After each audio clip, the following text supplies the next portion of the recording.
feeling guilty when eating. Okay, again, this is something, I know I keep saying it, it's really annoying, you know, just to give you some hope and make you realise that it does get better with time as you recover. But yeah, it is another one of those things that just comes with recovery.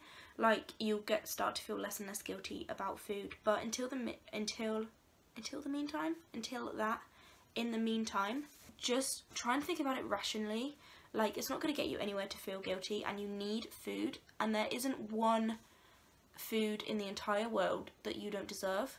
Also, I really believe that, like, for example, I would so much rather, you know, eat more than I need, and I mean, there really is no maximum or minimum when it comes, well, there's no maximum when it comes to how much food, you know, your body needs. Like, there's a rough guideline of how many calories and, like, of what an intake that you need, kind of. You know, I would rather be bigger than, you know, my minimum healthy weight.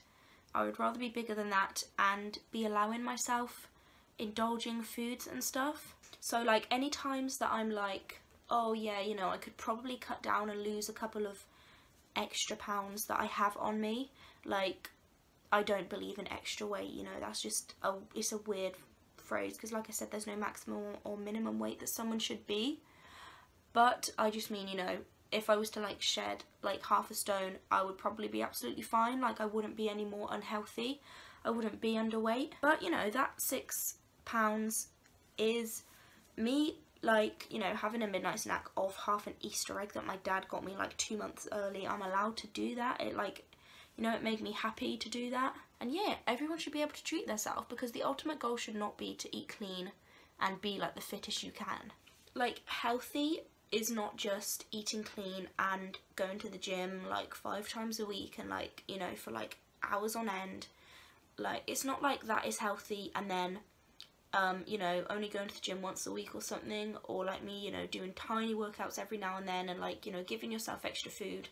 And then, you know, there's like eating not enough. Of course, eating not enough is not healthy, but, like, from here, that is not just the only healthy way to live. Like, if you're kind of like in this range, you're still as healthy as people in this range, and I feel like that's what people struggle with. Like, in the media it's advertised that you're not the healthiest you can be unless you're eating clean, and you're never eating chocolates or cakes apart from like once a week, which is just stupid, because that is tragic.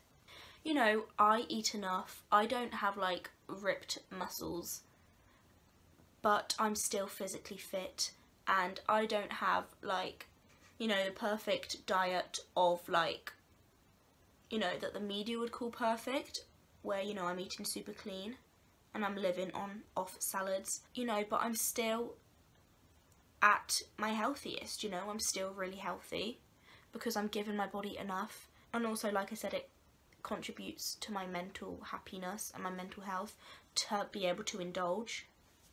And that's personal preference. I have no problem with people who, you know, are like fitness freaks, who like love fitness. I think that's great too, because, you know, when I get into it, I really like it too. But it's not the only way to be healthy, and it really doesn't mean that those people are more healthy than you just because they're living differently to you and you're not living exactly like that. It's like, you know, slim isn't the only healthy. Slim is a body type. That is just one of the many healthy body types. And, you know, the whole fitness life is just one of the many healthy lifestyles. So don't feel like just because you're not like that you're unhealthy for treating yourself, because you're really not. Like, that extra couple of pounds that you're putting on isn't going to have a negative effect to your physical health at all. So just try and think of it like that. Try and be really open-minded about it. Someone said, should you always respond to extreme hunger even when you're full? This is like a complicated one, because it's like, it's not yes and it's not no. To be honest, most things in recovery are never black and white. Like, it's always like more to it. There's always more to it. But yeah, extreme hunger, I think it's more helpful to know why that happens before you know whether to, like, listen to your hunger cues or not. I mean, always listen to your hunger, to your hunger cues anyway. Like, you know, if you're literally like sat there and your tummy is like eating itself, then obviously eat something, but it doesn't have to be like a big thing. You'll know whether you're hungry enough, you know, to want to eat something, and if you want to eat something, then give yourself a snack, even if it's just like a banana or a cereal bar or something. If you're not ready for those extra calories but you still want to eat something, have something like, you know, a piece of fruit or something like that. But yeah, extreme hunger is very common when you're recovering, especially if you've been starving yourself and you've lost weight and your body is getting used to eating normally and like it's regulating itself, because how you've been treating it isn't natural and like it just needs to get back on track. And it takes some time, but it honestly, like, it took me a couple weeks, and then my body, I feel like, really got used to eating 3 meals and like 2 or 3 snacks a day. This was at the very beginning of recovery that I got my extreme hunger, but it's different for everyone. And it's just your body trying to, like, you know, figure out when it needs to be hungry, trying to figure out when it's next going to be fed, you know, because like you haven't fed it properly in a while, or you fed it too much, or you know, whether it's like you've been restricting or binging or that kind of thing. Like, if you're on, I mean, even if you're not on a meal plan, extreme hunger is still, you know, something that you need to listen to. If it's like all the time that you're getting hungry, then like, you know, listen to it, like eat.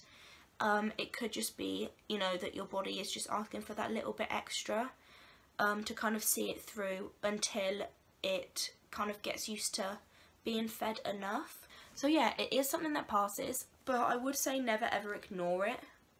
Like, even if you don't feel like it's so strong that, you know, you want to eat loads, at least give yourself something if you can. Someone asked me to talk about how to take your eating disorder seriously and how to split it up from, you know, your own personal identity, because it can be a bit of like an identity crisis. Like, you don't know, you know, what your eating disorder is and what is you. Like, I know that when I was really, really ill, like this time like 2 years ago, just over 2 years ago, I literally wasn't Emily at all. Like, it was really weird. I've spoke about this before, but yeah, you just, like, the thoughts that you get, the behaviours you do, the negative stuff that you act upon is all because of your eating disorder, and it's just not something that you would usually do. But after a while it does get a bit confusing, and you kind of think like, you know, what's me, what's my eating disorder, what do I need to challenge, all that jazz. Honestly, I think it's just as simple as try and think logically about it. Does it sound like something, you know, that a healthy person should do? If not, it's probably your eating disorder. Does it sound like an unhealthy behaviour to partake in? If so, it's probably your eating disorder. And I know it can be hard to think rationally, you know, when you have like the negative mindset of someone with an eating disorder towards food. But you've kind of just got to, you know, like, be a bit more open-minded about it and really think about it. Think about it from someone else's perspective as well. And it's really sad, you know, to think that your eating disorder is that powerful that it's hard to differentiate between you and your illness. But you deserve to be happy and healthy like everyone else does. So it is important that you do figure it out, even if you need someone else's help. Like, you know, talk to a friend or a family member, or even like a healthcare professional if you're under some sort of healthcare. Even maybe, and I don't often say this because Google can be a bit like, you know, there's all sorts of crap on the internet. Maybe do a Google search if you're like really stuck. I feel like it will help. If you Google, you know, and you kind of Google like eating disorder behaviours, even if you don't have a diagnosis, you know, it might help you to see it as an illness rather than a healthy thought that you're having. Someone asked the question, what did I learn about life in my recovery? And I love that question so much that I think I'm going to save that for like its own video. So I'll do a video like just talking about that, because there's like so many things that I've learned and so many things I could like evaluate on. And I feel like we could be here for a long ass time if I went into it now. So my storage memory is pretty much gone, and so is my voice. Sorry that my voice sounds really weird in this video. I feel like it's still not 100% from like last month or like 2 months ago when I was ill. But yeah, I hope you liked this video. I hope that it helped you in some way. If you asked one of the questions that I answered, then thank you. Sorry if I didn't answer all of, well, I didn't answer all the questions, so sorry if I didn't answer your question. But I hope this video helped you, and I will see you in my next one. Bye!